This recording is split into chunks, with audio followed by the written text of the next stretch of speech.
दोस्तों, ethno methodology को समझने के लिए बिलाशुबा हराल्ड गारफिंकल की स्टडीज़ इन इथनो मेथडोलॉजी 1967 एक सेमिनल काम है और शुरुआत यहीं से होती है। लेकिन स्टूडेंट्स ऑफ सोशियोलॉजी को ये भी याद रखना चाहिए कि सिर्फ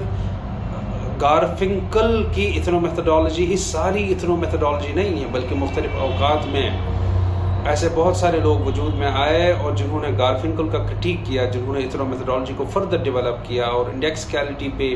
एतराज़ किया और बहुत सारी ऐसी चीज़ें डेवलप की, जिनमें जिमरमैन है, वीडर है, पोलनर है, जिनको रेडिकल सिचुएशनिस्ट्स कहा जाता है। दोस्तों,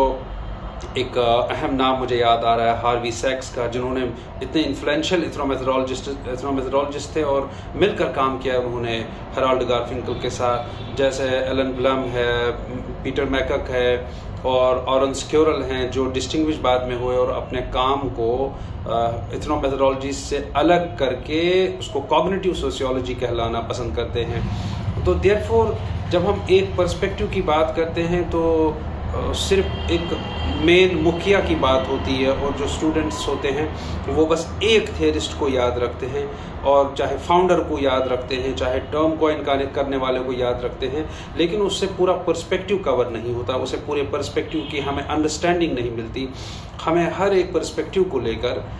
बाकी जो उसमें लाइन में दूसरे आ जाते हैं, उस प्रोसेस को, उस पर्सपेक्टिव को और डेवलप करने के लिए हमें उनके क्रिटिक को भी पढ़ना चाहिए, उनके कामों को भी पढ़ना चाहिए, जैसे डेंजिन है, जैसे डगलस हैं, जिन्होंने फर्दर इथनो मेथडोलॉजी को डेवलप किया। कोई इंटरेक्शनिज्म के साथ कंपेयर कर रहा है, कोई इंडेक्सकैलिटी पे एतराज़ कर रहा है, कोई नेचुरल एस्पेक्ट पे ये कर रहा है, क्रिटिक कर रहा है। तो हमें इस सब को समझकर मिलकर एक पर्सपेक्टिव की अंडरस्टैंडिंग डेवलप होती है। Thank you.